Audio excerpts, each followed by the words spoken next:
Alright, let's talk about a cricket match that was basically a psychological thriller disguised as a T20 game.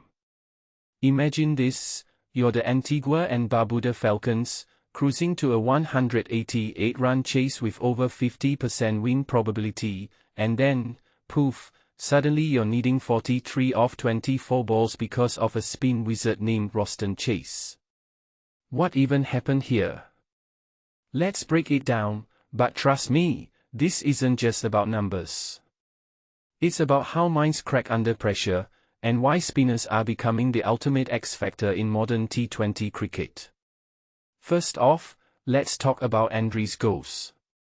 The guy scored 82 runs off 51 balls, anchoring St. Lucia Kings' innings like a metronome while everyone else around him kept losing their rhythm.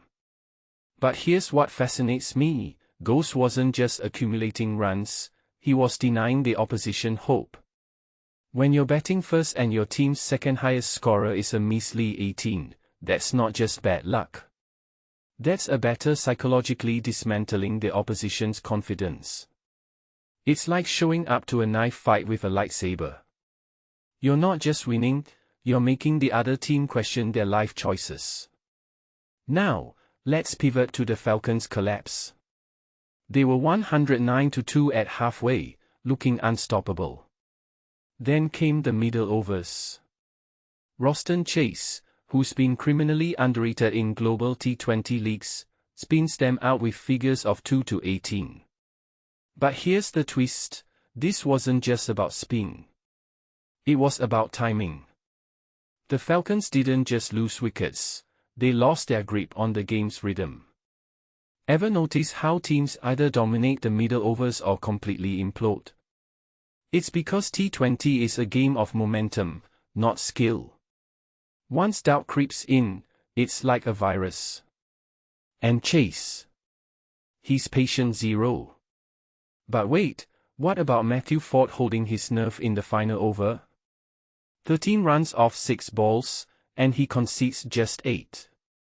Sounds heroic, right?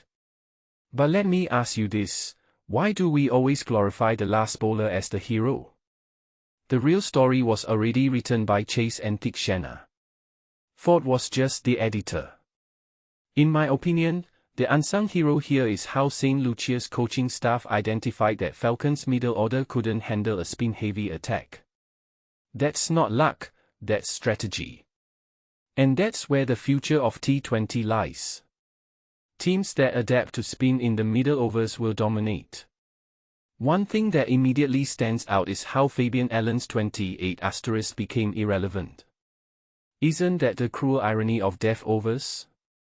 You can smash a 6 off Shatley Van Shockwick, but if you're not on strike, you're just a spectator. And Jomar Hamilton's 10 off 20. That's not a failure, it's a red flag. Why was he even promoted in that situation? It raises a deeper question, are teams overvaluing all-rounders in finishing roles? Sometimes, you don't need a power hitter, you need a thinker who can rotate strike under pressure.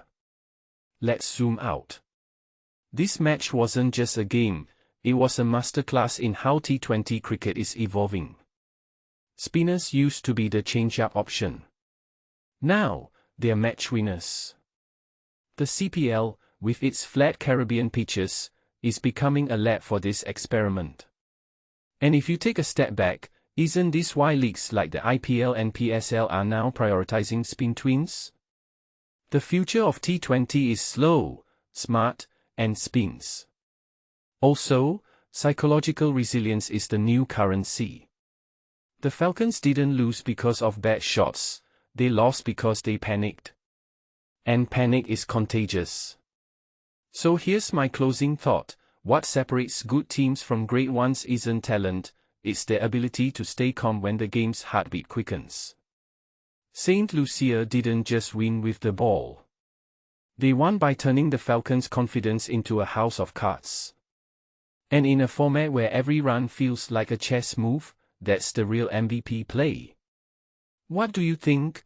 Should teams be investing more in spin-heavy squads? Drop your takes below.